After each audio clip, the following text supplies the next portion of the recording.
샬롬 할렐루야. 제목은 성령입니다.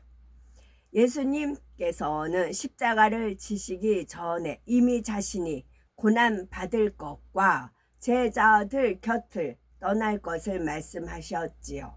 하지만 그들을 고아와 같이 버려두지 아니하고 또 다른 보혜사를 보내주겠다고 약속하셨습니다. 이 또 다른 보혜사가 오면 영원토록 함께 할 것이라 말씀하셨지요. 예수님께서는 하나님의 섭리대로 십자가 고난을 받아 돌아가셨고 3일 만에 부활하셨습니다. 그리고 약 40일 동안 이 땅에 계시다가 승천하셨지요. 부활의 주님께서는 승천하시기 전 예루살렘을 떠나지 말고 내게 들은 바 아버지의 약속하신 것을 기다리라. 요한은 물로 세례를 베풀었으나 너희는 몇 날이 못되어 성령으로 세례를 받으리라 말씀하셨습니다. 이에 제자들은 주님의 승천 이후에 이 말씀을 붙잡고 마음을 같이해서 기도에 힘썼지요. 그러던 중 오순절 날이 이르자 후련히 하늘로부터 급하고 강한 바람 같고 불과 같은 성령이 함께 모인 각 사람 위에 임하였습니다. 다 성령 충만함을 받고 성령이 말하게 하심을 따라 다른 방언으로 말하기 시작하였지요. 이렇게 처음 임하는 성령은 믿는 각 사람의 마음 안에 계시면서 돕는 영으로 역사하십니다. 마치 가정교사처럼 진리를 가르쳐 주시지요. 때론 어머니처럼 우리의 연약함을 도우시며 믿음의 길을 잘 갈 수 있도록 힘을 북돋워 주십니다. 하나님의 자녀들이 천국문에 골인할 때까지 방심하거나 포기하지 않고 항상 함께해 주시는 겁니다. 그래서 예수님께서는 자신이 이 땅에 계시는 것보다 성령이 오시는 것이 낫다고 말씀하셨지요. 예수님께서는 육의 몸을 입으셨기에 육의 공간의 제약을 받지만 성령은 영이시기에 육의 공간의 제약을 받지 않고 사모하는 모든 영혼과 동시에 함께 하실 수 있기 때문입니다. 사도행전 2장 38절에 베드로가 가로되 너희가 회개하여 각각 예수 그리스도의 이름으로 세례를 받고 죄사함을 얻으라. 그리하면 성령을 선물로 받으리니 했습니다. 이처럼 누구든지 자기 죄를 회개하고 예수님을 구세주로 영접하여 죄사함을 받으면 성령을 선물로 받을 수 있습니다. 성령은 거룩하신 하나님의 영이시기에 죄인의 마음에는 들어오실 수 없습니다. 그러나 예수 그리스도를 믿는 사람은 더 이상 죄인이 아니지요. 그렇다고 죄가 없다는 것은 아닙니다. 주님을 믿지 않는 죄에서 용서받고 구원받을 수 있는 믿음이 시작되는 것이지요. 신앙생활은 주님을 영접해 하나님의 자녀가 된 뒤에 참 하나님의 자녀가 되기 위해 죄를 벗어나가며 아버지 하나님의 잃어버린 형상을 다시 찾아 나가는 것입니다. 이처럼 예수 그리스도를 믿음으로 말미암아 의인이 된 사람에게는 약속대로 성령이 임하십니다. 아버지 하나님께서는 죄사함 받은 모든 자녀에게 성령을 선물로 주기를 원하시지요. 또한 영계의 법칙에 따라 예수 그리스도를 믿어 죄사함을 받으면 누구든지 받을 수 있는 것이 성령입니다. 그러면 성령은 찾고 사모하는 이들에게 오신다는 것은 무슨 뜻일까요? 동일하게 한 성령을 받았다 해도 각 사람이 얼마나 성령을 찾고 사모하느냐에 따라 성령의 도우심은 다르다는 의미입니다. 예를 들어서 성령 충만함 받기를 얼마나 사모하느냐에 따라 각 사람의 성령 충만한 정도는 달라지지요. 성령 충만함이란 성령이 각 사람의 마음에 있는 진리를 통해 영의 공간을 느끼게 해주는 것입니다. 성령 충만하지요. 성령 충만함이란 성령이 각 사람의 마음에 있는 진리를 통해 영의 공간을 느끼게 해주시는 겁니다. 육이 전혀 없고 죄가 전혀 없으며 평안과 기쁨과 감사만 있는 영의 공간을 마음으로 느끼게 해주시는 것이지요. 이것이 성령 충만입니다. 성령 충만함을 받기 위해서는 먼저 마음의 준비가 되어야 하고 간절히 사모하고 구해야 됩니다. 마음의 준비가 되려면 하나님과의 죄의 담이 없어야 합니다. 죄의 담이 있으면 성령이 탄식하시기 때문이지요. 죄의 담. 하나님과 죄의 담이 없어야 합니다. 이제 제가 토요일날 이제 치마가 비치는 치마를 입어가지고 하체가 드러나게 보이는 그랬다. 그럼 제가 사과 말씀을 드렸어요. 그랬더니 하나님과 죄됨이 없어요. 근데 저는 은혜를 흠뻑 받았거든요. 하나님 은혜와 메시지와 그런 거를 또 앞으로 일어날 그런 비전까지 받았어요. 의상은 비록 그럴지라도 하나님이 허락한 거다라는 거죠. 근데 그 말을 뭐 코에 걸면 코걸이, 귀에 걸면 귀걸이 아니야? 그러지요. 그렇다고요. 하나님 허락하에 하나님이, 왜냐면 그 원단도 취하게 하셨고 속옷도 이제 비칠까봐 이렇게 입었다 저렇게 입었다만 그랬거든요. 나름 저는 이제 비치는 거 아예 싫으니까 이거 주님 너무 막 그랬었거든요. 그러니까 주님 하나님의 허락하에 입은 의상이기 때문에, 왜냐하면 수치라는 거, 주님이 당하셨던 수치, 그 부분을 말하고는 싶었어요. 이렇게 이제 어떤 목사님 그 얘기는 했어요. 이제 그 가리지도 않았다. 실상 가리지도 않았다. 영화에 보면 그 이제 중요한 부분을 가린 부분이 있잖아요. 그런 것도 없었다. 그렇게 설교하시는 목사님도 계셨지만 진짜 그랬다고요. 거기다가 막대기로 이렇게 막 그런 식으로 능욕을 했어요. 그걸 주님이 이제 알려주셨거든요. 그러니까 수치라는 거를, 주님의 그런 모습을 말을 해야 되는데 근거가 있어야 되는 거잖아요. 그래서 제가 이제 옷이 그렇게 되고, 그러니까 저는 이렇게 제가 거부를 해도 이게 오더가, 그러니까 하나님이 원하신 뜻이 있는데 공부를 가르치는 게 목적이잖아요. 근데 그러면 누군가는 희생 제가 이제 그렇게 된 거죠. 저는 이제 또 몰랐어요. 몰라서 신나게 하루를 다녔죠. 그리고 나서 이제 카트가 올리려고 이렇게 보니까 어머 완전히 하체가 다 드러난 겁니다. 이쁘지도 않고 이어져 있는 그 다리가 보이는 겁니다. 어머 주님 이거 어떡해요. 그랬더니 이제 때가 됐으니까 말해도 되는 거다라고 하셔서 제가 남자분들 그게 얼마나 수치스러운지 알 겁니다. 여자 또한 마찬가지지만 그런 수치를 당하셨어요. 우리 주님이요. 그래서 이제 제가 일단 사과했고, 하나님 오도 중에 있으니까 하나님과 죄의 담을 갖지 마시라는 겁니다. 죄의 담이 있으면 성령이 탄식하시기 때문입니다. 그럴 때도 죄를 회개하고 성령 충만함을 사모함으로 간절히 구하면 성령의 역사를 받을 수 있습니다. 저는 이보다 더 심한 것도 했어요. 하나님 명령에 의해서. 이거는 이제 그때 2000년도 3월 1일 이후에 하나님의 뜻을, 어떤 뜻을 이루기 위해서 영혼 구원이었거든요. 그것도 역시 마찬가지. 그때도 아버지 그렇게 할 수는 없나이다 그랬죠. 그래, 영혼 구원을 하려면 네가 제물로 바쳐져야 된다 그러셨거든요. 그런 일도 있었습니다. 아멘.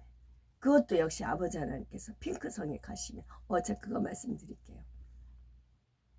핑계라는 게 있잖아요. 핑계를 댄다, 둘러댄다, 핑계댄다 그러잖아요. 근데 우리 하나님은 새로운 창조를 합니다. 핑계, 핑크색. 전에 말씀드렸네요. 핑크, 러브, 사랑, 그 개다라고 하셨어요. 그래서 누가 이제 이렇게 자다 보면 핑크, 핑계 그렇게 하셨지요. 성령은 이처럼 간절히 찾는 사람에게 반드시 은혜와 충만함을 주시는 것입니다. 성령 충만함을 유지하려면 성령의 도우심을 계속 구해야 하지요. 부르짖는 기도와 중심의 찬양, 신령과 진정으로 드리는 예배를 통해 성령 충만함 받기를 사모해야 합니다. 제가 그 노아의 그 세 아들 노아가 포도주를 마시고 이제 더우니까 깝깝하고 술 마시니까 깝깝하고 더우니까 술 마시면 열이 오르잖아요. 열이 오르니까 이제 술 취한 분 요즘 매주 보기 때문에 제가 알아요. 이제 소주 한 병 다 이제 죽이 올라옵니다 올라옵니다 하면은 이제 노래도 하시고 또 이렇게 꺼지면 다시 그분을 이제 가까이 보기 때문에 관찰이 돼요. 그러니까 더우니까 옷을 하나하나 벗다가 아들 셋의 모양이 있었잖아요. 어느 때는 이렇게 행진이들 이렇게 하다 보면 제가 이제 카메라들이 여기저기 있잖아요. 근데 안 좋은 부분만 딱 해서 찍어내는 사람이 있어요.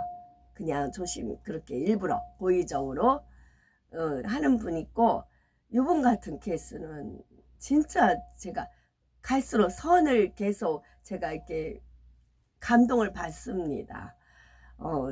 거기는 음악이 없어서 나는 예수 따라 가는 나는 예수 따라 그 찬양이 그 노래 있어요. 그것이 이제 몇 분간 있어요. 그래서 다시 이제 키려고 핸드폰을 막 만작거리고 있었어요. 근데 앞에가 카메라가 찍으니까 저를 불러요. 지금 이거 찍고 있으니까 그 이제 그렇게 하시더라고요. 그래서 얼른 이제 하고서는 이제 지나가니까 카메라를 찍어 주셨어요. 그렇게 배려하는 분이 계시다고요.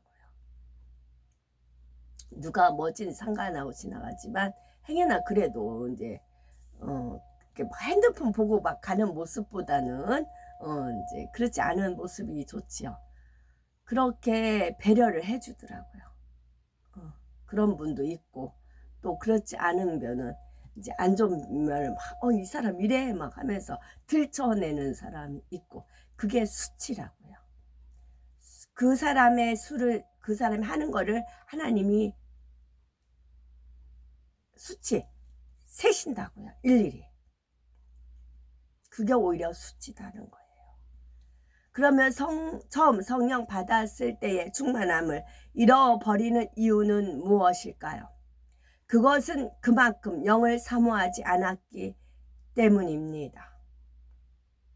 처음 성령을 받아 성령으로 충만해 영의 공간을 느낄 때는 매우 행복합니다.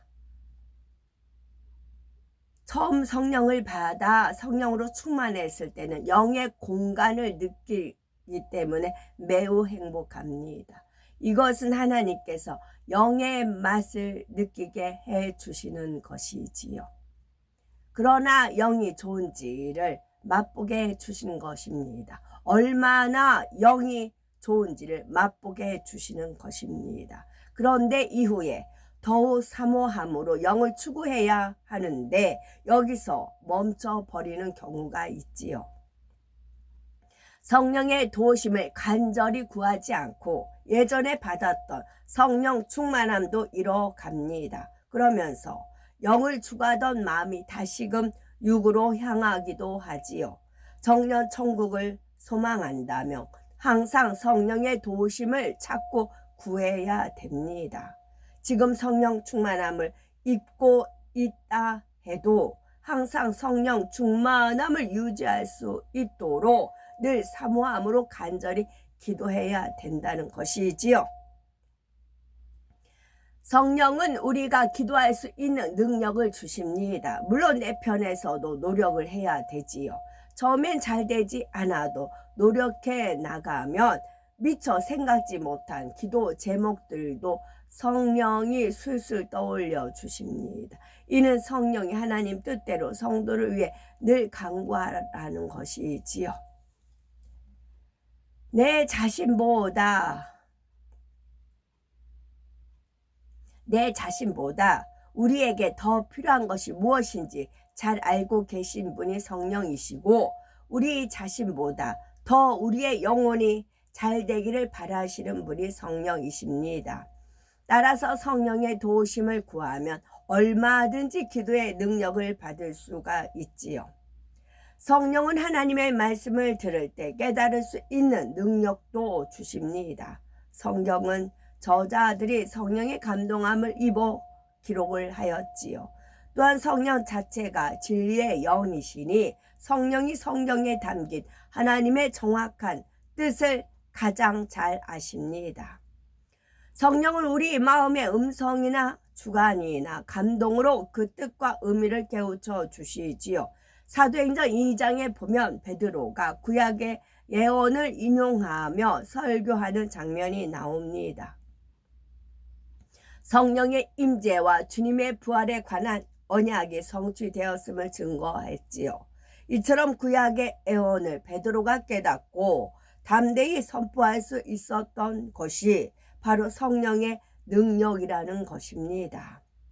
또 예수님께서 하나님의 아들이시고 구세주이신 것도 베드로는 알았지요. 성령이 깨우쳐 주셔서 알게 된 것입니다.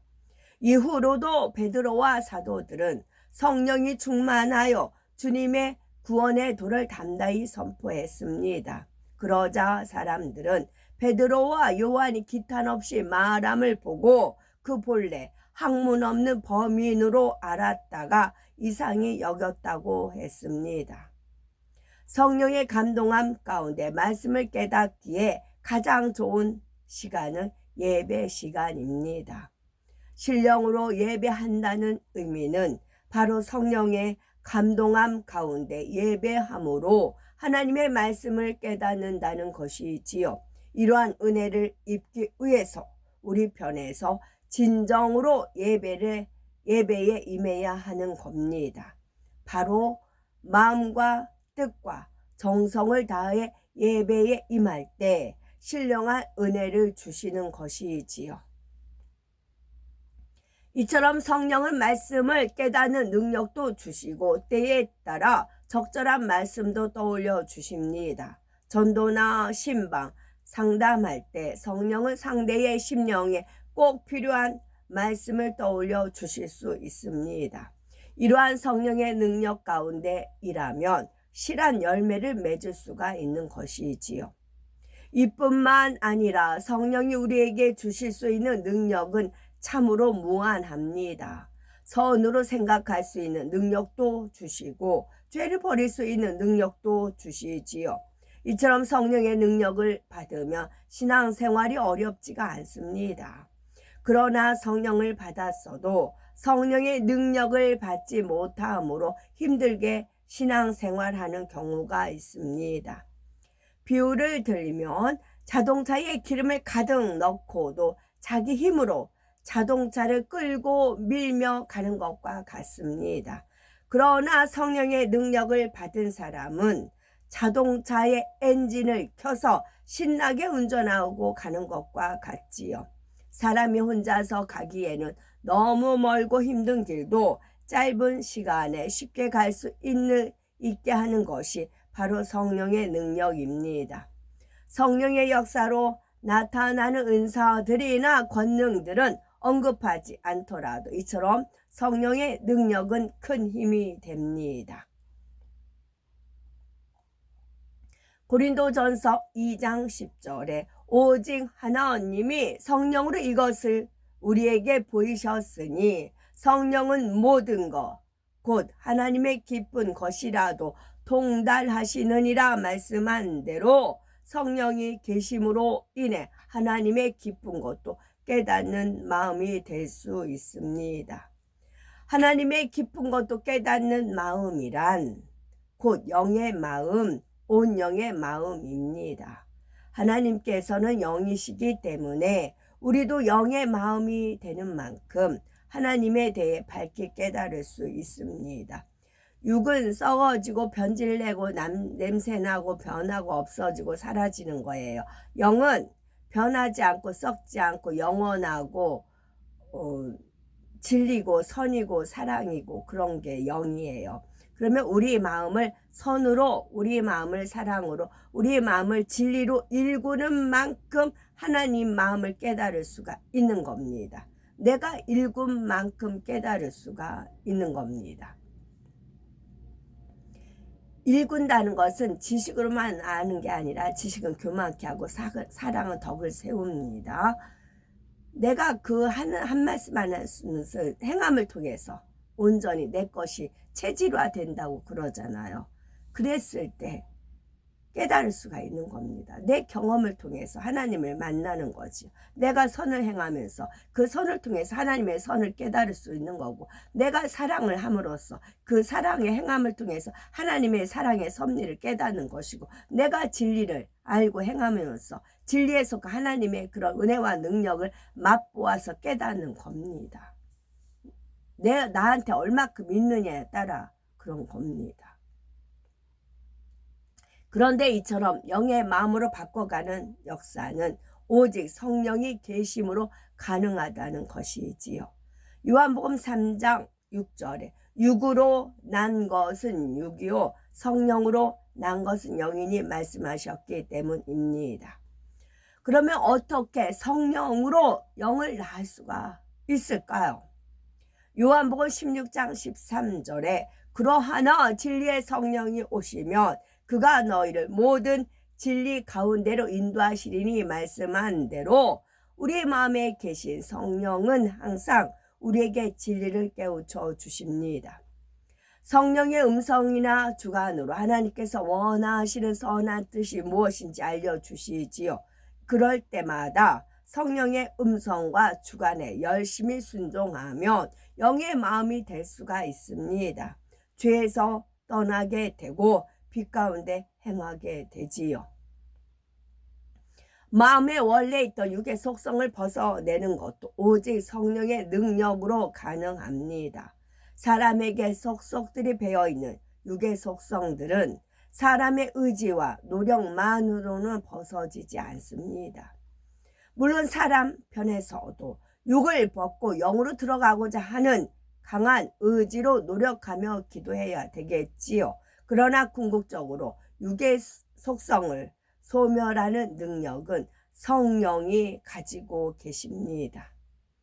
우리가 간절히 기도할 때 성령은 불로 육의 속성을 태워주시지요. 이처럼 육의 속성이 사라지는 만큼 육신의 생각이나 육신의 일도 사라집니다. 예를 들어 자존심이라는 육의 속성이 성령의 능력으로 사라진 사람은 섬김받지 못해도 마음이 평안합니다. 상대가 나를 무시한다라는 육신의 생각이 들지가 않지요. 성령은 우리의 마음을 정확하게 살피시면서 우리가 벗어야 할 육의 속성을 계속해서 깨닫게 해 주십니다. 더 채워야 할 영의 마음이 무엇인지도 끊임없이 알려주시지요. 이러한 성령의 인도하심을 따라 순종해 나가는 사람은 신속하게 영으로 온영으로 들어가게 됩니다. 그래서 영의 마음이 되는 만큼 영이신 아버지 하나님의 마음을 더 깊이 깨닫게 되지요. 아버지 하나님께서는 마음을 깊이 나눌 수 있는 참자녀가 많이 나오기를 기다리고 계십니다. 이러한 아버지 하나님의 값진 열배로 나오셔야 되겠고, 성령은 아버지 하나님의 크신 사랑의 배려로 우리에게 오셨습니다. 주님께서 승천하신 이후부터 재림하시기까지 주를 믿는 성도들을 친히 양육하시며 천국으로 인도하시지요. 이러한 성령을 보내주심에 감사하며 더욱 신속히 영으로 온영으로 나오시는 복된 우리 모두가 되셨으면 좋겠습니다. 아멘.